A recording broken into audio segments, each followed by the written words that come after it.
All right, today we're tackling something that's really been making waves online. We're going to break down a viral perspective that flips a lot of political assumptions on their head. Why some black voters, especially those with a conservative Christian viewpoint, are throwing their support behind Donald Trump. So let's get into the arguments they're making. And really, this whole perspective, it kind of hinges on this one incredibly powerful quote. It perfectly captures this huge shift in thinking, a move away from voting based on race, and instead, voting based purely on the issues. And, this change was sparked by something deeply personal and tragic.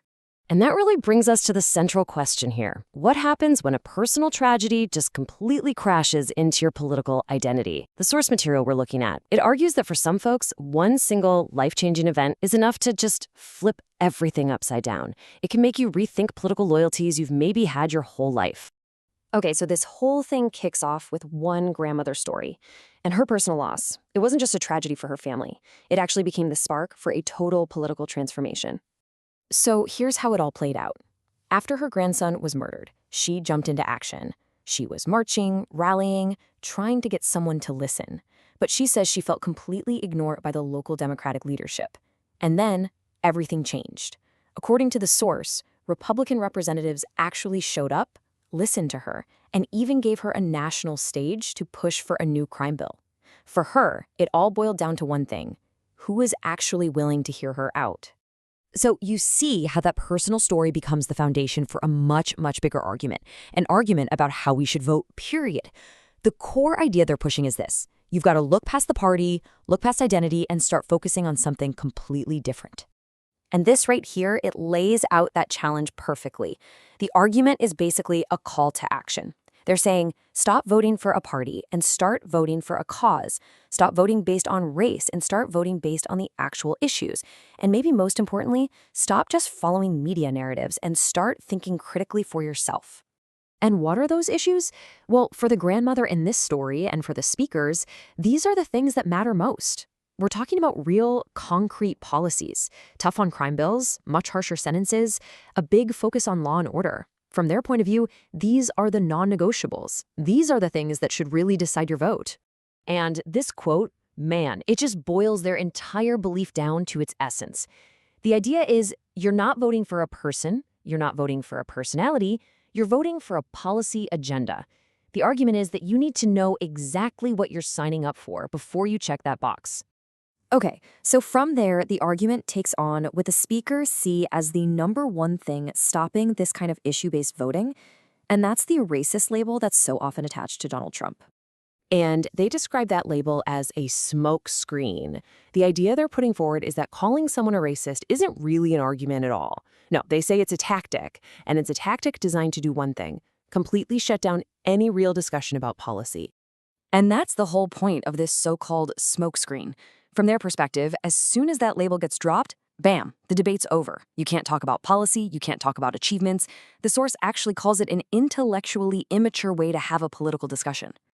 So, to push back on that racist narrative, the source points to a whole list of specific actions and results.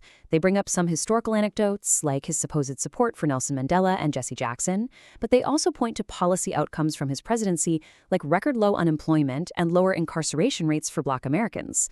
The whole point they're making is that these actions, well, they just don't line up with the label.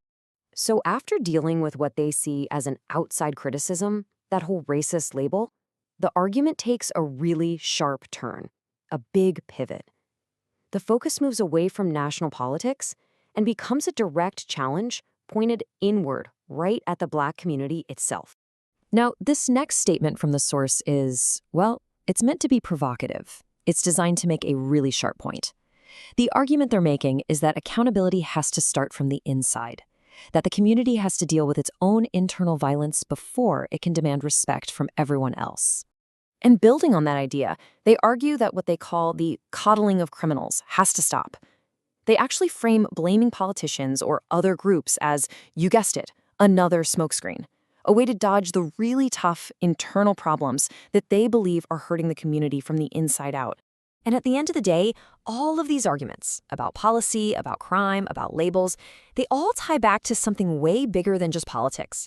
They're all rooted in a core worldview that the speakers feel is literally under attack.